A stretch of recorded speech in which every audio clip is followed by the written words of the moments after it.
The text came at the worst possible moment. Machines beeped, nurses hustled, and I, Meline Chun, stood frozen at the station, patient charts in hand. Party time changed to 2 p.m. Don't bother leaving work early. Marcus. Our son Oliver's birthday suddenly hijacked, and I was erased. My hands shook as I reread the cruel words. The kids won't even notice you, Ray, not there. He thought he was controlling the day. He had no idea I'd been planning a surprise for months, one that would turn his manipulation into my triumph. Today, the real party and his shock was about to begin. The text arrived at the worst possible moment, right as I was standing at the nurse's station reviewing patient charts with the steady rhythm of hospital noise buzzing around me. Machines beeping, footsteps echoing, pages turning. Then my phone vibrated. Party time changed to PM. Don't bother leaving work early. I felt my stomach drop. My hands shook as I reread the message from my husband Marcus. Our son Oliver's 7th birthday party. The one we had planned together for months, the one that was supposed to start at 4, was suddenly being moved up by 2 hours. Without a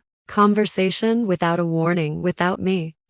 Another text followed almost instantly. The kids won't even notice you're not there. Casual words, cruel meaning. A tone I had grown painfully familiar with over the past year. Ever since Marcus started his new tech job, he developed a habit of talking down to me, dismissing my work and making decisions as if I were a side character instead of his wife. I gripped the counter, grounding myself. My coworker Anna looked up from her charts and studied my face. Everything okay, Meline? Marcus changed Oliver's party time, I said quietly. He knows I can't leave until 3:30. Anna's expression hardened. She'd seen Marcus' behavior before, like at the hospital charity event where he loudly joked that nursing was easy work compared to tech. It's going to be crushed if you're not there. Yes, I whispered. And maybe that's the point. Marcus thought he was controlling the narrative. What he didn't know, what I had carefully hidden through months of emotional manipulation, was that I had been preparing for something like this 6 months earlier, when the city asked for donors to help fund new playground equipment at Riverside Park. I quietly submitted a proposal. Years of saving, plus my grandmother's inheritance, allowed me to become the primary donor for the entire project, and the big reveal, the brand new playground scheduled today, right before Oliver's birthday party, the same party Marcus had just tried to push me out of. My fingers hovered above my phone. A year ago, I would have begged. 6 months ago, I would have panicked and tried to change my shift. But today I simply typed, "Okay, see you there, Anna." Raise an eyebrow. What are you going to do? I slid my phone back into my pocket and let out a slow breath. I'm going to let him dig his own hole. The next few hours passed in slow motion. I moved from patient to patient, my hands steady even while my thoughts drifted repeatedly to Oliver, my dinosaur-loving boy, who had been counting the days to this party, telling every friend about the super secret surprise. Marcus thought the surprise was the magician he hired. He had no idea the real surprise towered behind the construction fence designed by me, inspired by Oliver's favorite creatures. At 3:45, my shift ended. I changed into clean clothes, sharp blazer, and tailored pants, far less casual than Marcus expected, but perfect for a dedication ceremony. The park director had gladly scheduled it right before the birthday party once I explained the situation.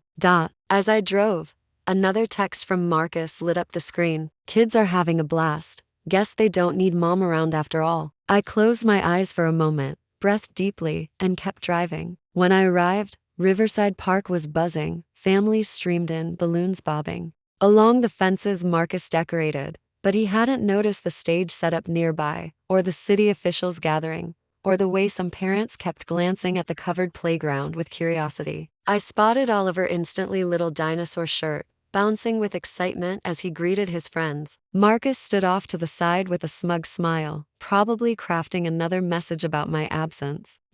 Not for long. I stepped out of my car and walked toward the small stage. The park director saw me and quickly waved, signaling the start of the ceremony. Marcus, face buried in his phone, didn't notice the crowd gathering. Then the microphone crackled. "Ladies and gentlemen," the director announced, "before we begin today's celebration, we'd like to thank the generous donor who made our new dinosaur-themed playground possible." I watched Marcus' head snap up. Confusion swept across his face as he looked around, suddenly aware of the shifting crowd, the stage, the officials. Oliver, standing near the barriers with his friends, nearly vibrated with excitement. Please welcome Dr. Meline Chun, the director continued, whose contribution has transformed our park. Marcus's expression, shock, irritation, disbelief, was unforgettable, but Oliver's pure joy made every hour of planning, every meeting, every sacrifice worth it. I stepped onto the stage. Parents applauded. City officials nodded. Marcus stared like he'd never seen me before. When I stepped down, Oliver broke free from his friends and ran into my arms. Mom,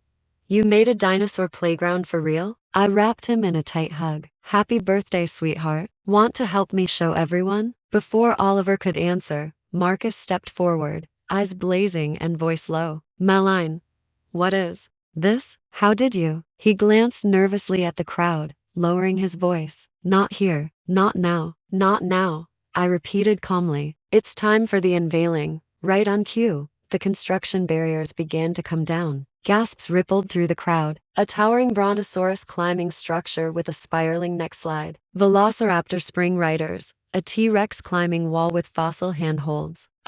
Ground patterns shaped like dinosaur footprints. Kids screamed with excitement and rushed forward. One shouted, "This is the coolest thing ever." Another yelled, "Oliver, your mom is awesome." Marcus's face twisted, shock, embarrassment. Then the slow realization that his attempt to exclude me had blown up in his face. Parents surrounded me with thanks. Double quotes. Dr. Chun. This is incredible. No wonder Oliver was excited. What a generous gift to the community. Marcus tried to regain control, stepping forward with his phone held like a lifeline. Yes, well, we should start with the magician I hired. Actually, I cut in gently. The paleontologist from the Natural History Museum will start us off. Oliver's class loved their last field trip, so she brought real fossils for the kids. Right on cue, Dr. Sanders arrived with her specimen cases. Kids swarmed her instantly. Marcus' plan was slipping through his hands like sand. How long have you been planning this? He asked,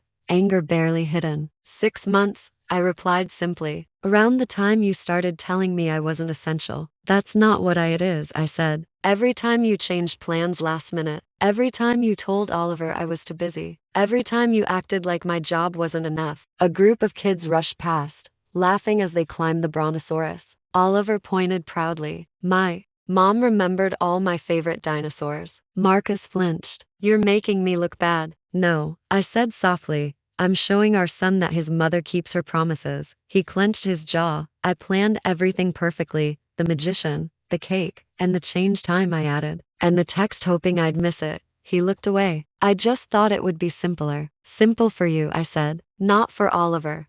Not for me. I gestured toward our son, now leading his friends through the fossil area like a proud tour guide. Look at him, Marcus. Really? Look. Is your pride worth missing this joy? Before he could answer, Oliver ran up breathless. Mom, Dad, Dr. Sanders says we get to take home a real fossil, and she's going to tell us about a new dinosaur they found. I smiled warmly. That's wonderful, sweetheart. Why don't you show your dad the fossil area? I think he missed it during the unveiling. As Oliver dragged a subdued Marcus toward the fossil display, I caught Anna's eye across the playground. She'd arrived with her kids right on schedule, carrying the special dinosaur cake I'd ordered, far more elaborate than the basic sheet cake. Marcus had planned. This wasn't a revenge or one-upmanship. This was about vouchering my son that he could count on method. His mother's absence from events wasn't because she didn't care, but because someone had been deliberately her away. The party waste transforming into something magical, but not because of my planning or Merishams. It was magical because of Oliver's pure joy, his excitement, and sharing this moment with both his parents and his fences. I watched Marcus kneel beside our son examining fossils, and finally in the moment, our over his phone, I felt the weight lift from my shoulders. Truth was out now. The real question was, what would Marcus do with it? Separity wound down as the sun began to set, casting long shadows across the new playground. Kids reluctantly said goodbye, clutching their fossil specimens and goodie bags filled with dinosaur-themed treasures. Oliver was still buzzing with excitement, showing his last remaining friends the hidden dinosaur footprints near the swings. Marcus hadn't said much since the fossil demonstration, but I noticed a change in his behavior. He had put his phone away, actually engaged with children, and even managed a genuine smile when Oliver excitedly explained each dinosaur feature to him as the last family left. Oliver ran up to me, his eyes bright. Mom, this was the best birthday ever. Can we stay a little longer, please? I glanced out at Marcus, who nodded slightly. 10 more minutes, sweetheart, while Oliver raced back to the T-Rex, while Marcus approached me, his anger replaced by something that looked like shame. The hospital board approved the donation 6 months ago, I said before he could speak. I took extra night shifts to make it happen all those times. You thought I was choosing work over family. I was building this. Why didn't you tell me? He asked quietly. Would you have listened? Or would ya have tried to take over like you did with every other family event? This year he flinched at the truth. In my words, I didn't realize. I thought I was making things more efficient. Yoshel sound predictable. No, Marcus. You were trying to erase me every change time, every last-minute reschedule, every text gloating about my absence. You were systematically piss me out of Oliver's life. That's not what he trailed off, watching Oliver pretend to be a paleontologist. Okay, maybe it was I got caught up in this image of being the fun parent, the one who could always be there. Right was easier than admitting. I was just jealous of what of your connection with him. Oliver lights up when he talks about you. Mom saves people. The hospital mom knows all about dinosaurs. Mom never breaks her promises. Just dad with his boring tech job and his phone. I let his words sink in, remembering all the times I caught him checking his work messages during family dinner, plane calls during Oliver's bedtime. You did that to yourself, Marcus. I didn't need a grand gesture like this playground to be important to Oliver, just needed to be present when I couldn't, honest when I couldn't. Oliver Caladu from the top of the slide. Mom, Dad, watch this. We both waved and I added softly, he needs both of us, not competing it, undermining each other. Just both of us. Marcus was quiet for a moment and said, I have notifications from 3 work groups right now. Usually I'd becking them planning to meetings, but watching him today, seeing how you made his dinosaur dreams come true, I missed so much by trying to prove I was the better parent. It's not too late to change that. He pulled out his phone and for a moment I thought he was going to check those notifications. Since he turned it off completely and put it in his pocket. Oliver, he called out, doubt want to show me that fossil hunting technique drives Sanders taught you? His face lit up. Really, you want to learn? Really? Maybe we can come back this weekend if Mom's free too. Oliver looked at me hopefully. I smiled. I'll swap this with Anne on a Saturday afternoon. No last-minute changes, Marcus promised, and he heard the deeper meaning in his words as sky darkened and the park lights came on. We finally convinced Olive waste time to go home. He was exhausted, Budapi clutching his favorite fossil in hand and in holding both our hands with the other. Best birthday ever, he mumbled sleepily as we walked to the cars. Can we do this again tomorrow? The ground will be here whenever y'all want to visit. I assured him that thieving about building something real at last. Marcus caught my eye over Oliver should, and I saw understanding there. Real relationships, real connections with our children. They had to be built, carefully maintained, consistently, and protected fiercely. No amount of planned parties or expensive gifts could replace that foundation. As I watched them drive away, Oliver, already dozing in his car seat, he thought about what tomorrow would bring. Marcus would have to prove. His words with actions show that he truly understood the damage his behavior had caused. We had a long way to go in rebuilding trust. But today, watching Oliver's joy as his friends explored the ground, seeing Marcus finally put down his phone and engaged with our sonnet felt like a start. Sometimes the big changes begin with small moments. A